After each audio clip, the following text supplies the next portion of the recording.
Hi friend, कैसे हो? I hope कि आप लोग अच्छे होंगे। आप लोग के आपके यूट्यूब चैनल इसके क्लास में दोस्तों हम स्वागत करते हैं। आज हो गया 4 जुलाई।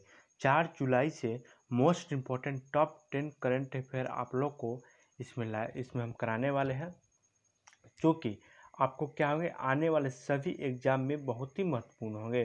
जो टॉप 10 करंट अफेयर होंगे दोस्तों, वो बहुत ही महत्वपूर्ण क्वेश्चंस होंगे, जो कि आपके एग्जाम में अक्सर क्वेश्चंस वो टकराएंगे। ओके, यानी कि आप अगर पर डे करंट अफेयर देखते हैं तो आपको करंट अफेयर की टेंशन लेने की ज़रूरत नहीं है। और वीकली भी करंट आपको पता ही है कि वीकली भी संडे को कराया जाता है। वीकली में भी टॉप 10 होता है, केस किया होता है पूरा सप्ताह का, जो भी वो भी बहुत ही इम्पोर्टेंट होता है। तो वो भी वीडियो ज़रूर देखिएगा और ये भी पर डे वाला भी ज़रूर देखिएगा। और सुबह में कितना, सॉरी, 5 बजे 5 बजे पर डे वीडियो अपलोड हो जाता है। आप लोग को एक रूटीन बना लेना है कि सुबह में जैसे ही उठना है आप लोग को क्या करना है, वीडियो को देखना है और पढ़ना है और समझना भी है। ओके, तो आप लोग मेरे वीडियो में बने रहेगा, वीडियो को कट मत कीजिएगा, वीडियो को पूरा का पूरा देखिएगा। ओके, क्योंकि सब ये वीडियो बहुत ही आपके लिए महत्वपूर्ण होंगे। ठीक, तो चलिए आज के क्वेश्चंस पे आते हैं। आज का क्वेश्चन देखते हैं। तो आज का पहला क्वेश्चन है, निम्नलिखित में से किस कंपनी को अमेरिकी एफसीसी द्वारा राष्ट्रीय सुरक्षा खतरा के रूप में नामित किया गया है? 4 ऑप्शन है, ठीक है। और इसमें होगा option number B, Z Z T I. Okay, Z और हुआवे। जेड टी आई और हुआवे एक कंपनी है जो अमेरिकी एफसीसी द्वारा राष्ट्रीय सुरक्षा खतरा के रूप में नामित किया गया है। ठीक है, अब इसके बारे में थोड़ा यहाँ डिटेल समझते हैं। एफसीसी के अध्यक्ष कौन है? अध्यक्ष अजीत पाल ने कहा कि एफसीसी के अध्यक्ष अजीत पाल, ये नाम याद रखिएगा इनका। कौन है? अजीत पाल इनका नाम है, जो कि एफसीसी के अध्यक्ष हैं। इन्होंने बताया कि हुआवे और जेडसीसी दोनों का चीनी कम्युनिस्ट पार्टी और चीन के सैन्य तंत्र से घनिष्ठ संबंध है। अमेरिका राष्ट्र सरकार और विशेष रूप से एफसीसी अमेरिकी कम्युनिकेशन का नेटवर्क में चीनी कम्युनिस्ट पार्टी को फायदा उठाने की अनुमति नहीं दी जाएगी। हुआवे और जेडसीसी को चीनी सरकार ने परिचालन होने और अमेरिकी व्यक्तियों के डेटा को लीक करने के लिए उनसे गुप्त रूप से जानकारी एकत्र करने का संदेह है। ठीक है, जिस कारण से गुप्त रूप से आपकी डेटा और आपकी जानकारी का मतलब एकत्र करने का संदेह है, ये जताया जा रहा है। ठीक है, तो आई होप कि आप लोग समझे होंगे यहाँ पे क्वेश्चंस को। ठीक, यानी कि आप लोग को कहने का मतलब है कि एफसीसी के जो अध्यक्ष अजीत पाल, ये तो आपको याद रखना है, जो दोनों चीनी कम्युनिस्ट पार्टी है। ओके, चीनी पार्टी है, जेडटीई और हुआवे, जो क्या है, ये एक खतरा के रूप में इसे नामित किया गया है। ठीक है, तो आप लोगों को क्वेश्चंस को याद रखिएगा नाम। ठीक ना, नेक्स्ट आते हैं क्वेश्चन नंबर 2। विज्ञान और इंजीनियरिंग अनुसंधान बोर्ड की योजना क्या शुरू की है? ओके, विज्ञान और इंजीनियरिंग अनुसंधान बोर्ड ने एक योजना शुरू की है, उसका नाम है एक्सिलरेट विज्ञान। क्या नाम है? एक्सिलरेट विज्ञान नाम है उसका। ये योजना है जो शुरू किया गया। इसके बारे में यहाँ समझेंगे, इसकी योजना कैसी है। यह वैज्ञानिक अध्ययन में सुधार करेगा, मतलब वैज्ञानिक अध्ययन में, मतलब वैज्ञानिक के जो अध्ययन, वैज्ञानिक के तौर तरीके हैं उसमें क्या करेगा, सुधार करेगा और वैज्ञानिक कार्यबल तैयार करेगा एक। ओके, जो अनुसंधान और तकनीकी ज्ञान और प्रगति की ओर ले जा सकता है। और यह योजना अनुसंधान की संभावनाओं और परामर्श परीक्षण और व्यवहारिक कार्य परीक्षण की पहचान करने के कार्यविधि को शीघ्र बनाने के लिए क्या करेगा, राष्ट्रीय स्तर पर कार्य करेगा। यानी कि जो ये वैज्ञानिक है ये वैज्ञानिक के अध्ययन में क्या करेगा, बहुत ही सुधार करेगा और कार्यबल तैयारी करेगा। ठीक है, यानी कि और परामर्श परीक्षण और व्यवहारिक कार्य परीक्षण की पहचान करने की क्या करेगा, कार्यविधि सेशन बनाने के लिए राष्ट्रीय स्तर पर कार्य करेगा। ठीक, यानी कि इतना चीज आप एक्सीलरेट विज्ञान करेगा, इसकी शुरुआत हो चुकी है। ठीक है, इनका नाम याद रखिएगा। आते हैं next question number 3। Question number 3 है, राष्ट्रीय चार्टर्ड अकाउंटेंट्स दिवस निम्न में से किस दिन मनाया जाता है? तो हाल ही में 1 जुलाई को मनाया गया है, राष्ट्रीय चार्टर्ड अकाउंटेंट्स दिवस को मनाया जाता है। ओके, 1 जुलाई को दोस्तों डॉक्टर डेज भी मनाया जाता है। ओके, तो याद रखिएगा, डॉक्टर डेज और राष्ट्रीय चार्टर्ड अकाउंटेंट्स दिवस मनाया जाता है। ठीक, यहाँ आते हैं इसके बारे में समझते। 1 जुलाई 2020 को 72वां राष्ट्रीय चार्टर्ड अकाउंटेंट्स दिवस मनाया गया है। यानी कि ये जो हाल ही में मनाया गया 1 जुलाई को 72वां था। ओके, जो चार्टर अकाउंटेंट्स दिवस मनाया गया है। राष्ट्रीय चार्टर अकाउंटेंट्स दिवस 2020 का विषय था transforming the future. Okay, enabling excellency arrangementing. Okay, trust है। ठीक है, तो इसका जो थीम इसका जो विषय था 2020 का दोस्तों, ट्रांसफॉर्मिंग द फ्यूचर थी। इसका नाम याद रखिएगा, विषय भी एग्जाम में अक्सर पूछता है। ओके, और इनेबलिंग एक्सलेंस अरेंजमेंटिंग। ओके, ट्रस्ट है। ओके, इस वर्ष institute of chartered accountants of India ICAI chartered accountant सदस्यों की संख्या के संदर्भ में दुनिया भर में दूसरी सबसे बड़ा पेशेवर वित्त और लेखा निकाय है, जिसमें cleartax.in के अनुसार लगभग 2.5 लाख सदस्यों का वर्तमान रोस्टर है। कितना है? 2.5 लाख सदस्यों का वर्तमान में क्या किया है? रोस्टर है। ठीक है, आते हैं, चलिए नेक्स्ट क्वेश्चन की ओर बढ़ते हैं। Question number 4। क्वेश्चन नंबर 4 है, किस राज्य सरकार ने 4 नंबर क्वेश्चन समझते हैं। किस राज्य सरकार ने कौशल कंटेक्ट फोरम पोर्टल की शुरुआत की है? किस राज्य सरकार ने? तो ये कर्नाटक राज्य सरकार ने कौशल कंटेक्ट फोरम की क्या किया है? शुरुआत किया है। ओके, यहाँ थोड़ा समझ लेते हैं हम इसके बारे में। तो कर्नाटक के मुख्यमंत्री BS येदियुरप्पा नाम है इनका। कर्नाटक के मुख्यमंत्री का क्या नाम है? BS येदियुरप्पा। इतना खाली नाम याद रहेगा इनका, येदियुरप्पा नाम है। ओके, कर्नाटक के मुख्यमंत्री का कौशल कंटेक्ट फोरम की शुरुआत की है उन्होंने, जो एक ही मंच पर रोजगार तलाश करने वाले और निजी उद्यमियों को जोड़ता है, और उसका उद्देश्य एक मंच पर नौकरी चाहने वाले और नियोक्ताओं को जोड़ता है। यदि कोई व्यक्ति बेरोजगार है, जो उसे कौशल प्रदान किया जाएगा, और जो उसे क्या किया? कौशल प्रदान किया जाएगा और फिर नौकरी पाने के लिए सक्षम बनाया जाएगा। कोई भी व्यक्ति अपनी योग्यता, कौशल ब्यौरा और अन्य जानकारी अपलोड करके कौशल कंटेक्ट फोरम पोर्टल का पंजीकरण कर सकता है। इस प्रकार नियोक्ता भी अपना आवश्यकता और उपलब्धता अनुसार पोर्टल पर पंजीकरण करेगा। यानी कि जो बेरोजगार है उसके लिए ये चीज़ है। ओके, कर्नाटक सरकार ने ये पहल शुरू किया हुआ है। चलिए नेक्स्ट आते हैं क्वेश्चन नंबर 5 की ओर।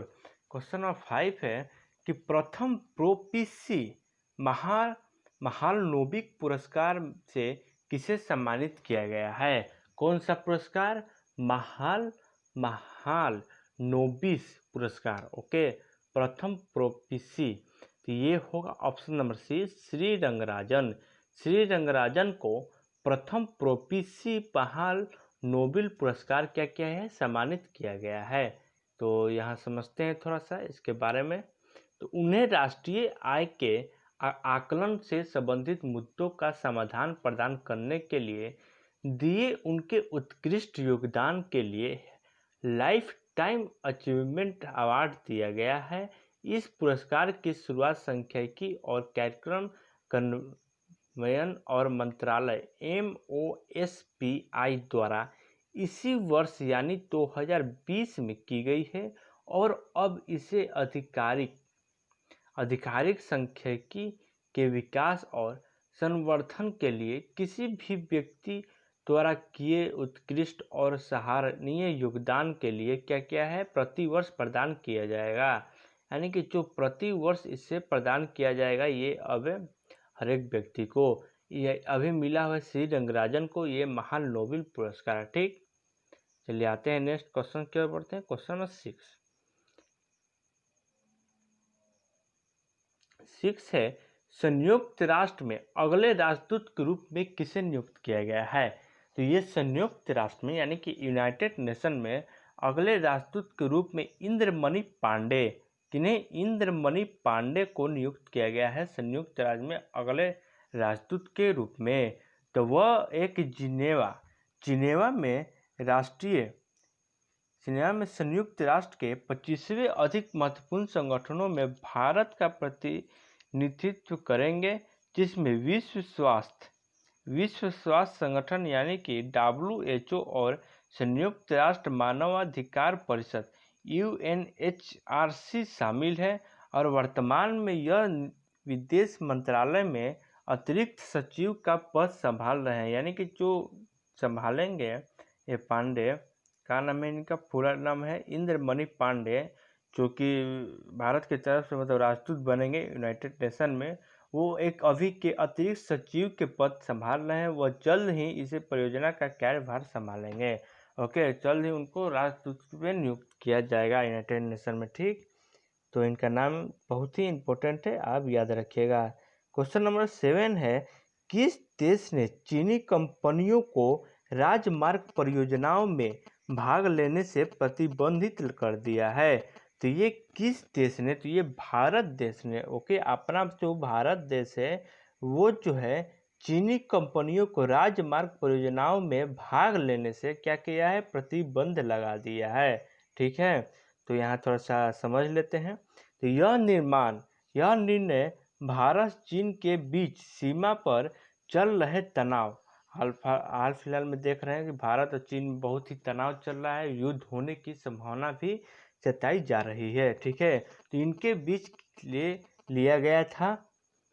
और सड़क परिवहन राजमार्ग और MSME मंत्री ने कहा कि चीनी कंपनियों पर प्रतिबंध लगाने और राजमार्ग परियोजनाओं में भाग लेने के लिए पात्रता के अपने मानदंडों का विस्तार करने के लिए भारतीय कंपनियों के मानदंडों को आसान बनाने के लिए नीति जल्दी से जारी की जाएगी, जिसमें क्या होगा, नितिन गडकरी ने कहा कि विदेश निवेश को बढ़ावा दिया जाएगा और लेकिन चीनी निवेशियों पर क्या किया गया, प्रतिबंध लगाया जाएगा।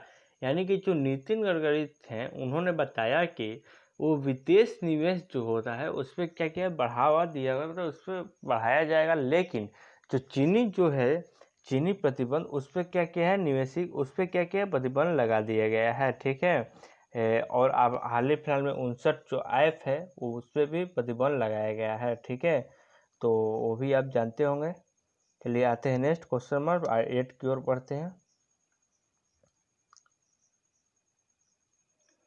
क्वेश्चन नंबर 8 है, ड्रीम केरल प्रोजेक्ट का मुख्य उद्देश्य क्या है। ये ड्रीम केरल नाम का एक प्रोजेक्ट है, उसका मुख्य उद्देश्य पूछ रहा है कि क्या है। 4 ऑप्शन है। ओके, तो इसका होगा option number 1, option number A, Kerala वासियों का पुनर्वास। ओके, केरल वासियों का पुनर्वास उसका मुख्य उद्देश्य है। तो यहाँ डिटेल्स समझेंगे तब आप लोग को समझ आएगा। ओके, तो यह राज्य के व्यापक विकास के लिए मददगार भी साबित होगा। यानी कि ये केरल राज्य के लिए वो क्या होगा, व्यापक विकास, उसका विकास करने के लिए ये बहुत ही मददगार भी साबित होगा।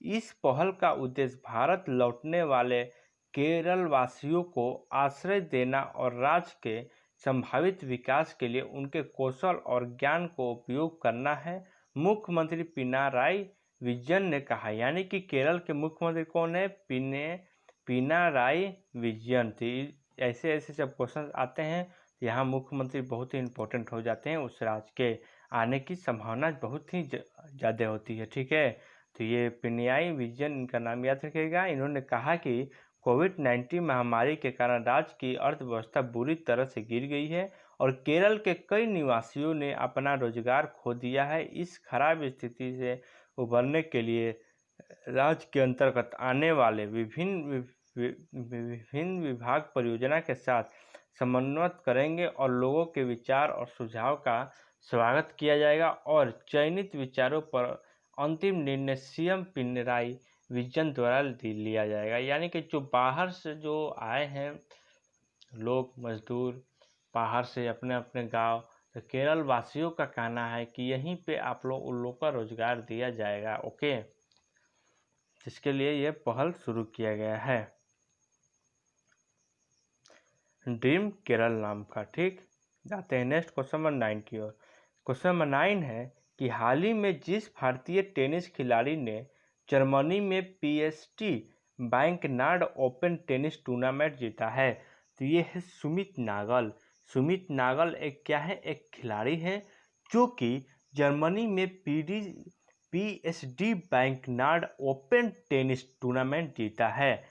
कि इनका नाम याद रखिएगा, PST Bank Nord Open tennis जो टूर्नामेंट होता है उसमें जीता है सुमित नागल। ठीक है, इसमें थोड़ा सा ऑप्शन नहीं दिए हुए, आते हैं 10 देखते हैं। क्वेश्चन नंबर 10 कि हाल ही में जिस बैंक ने देश भर के किसानों के लिए ई किसान धन ऐप लॉन्च किया है वो है एचडीएफसी बैंक।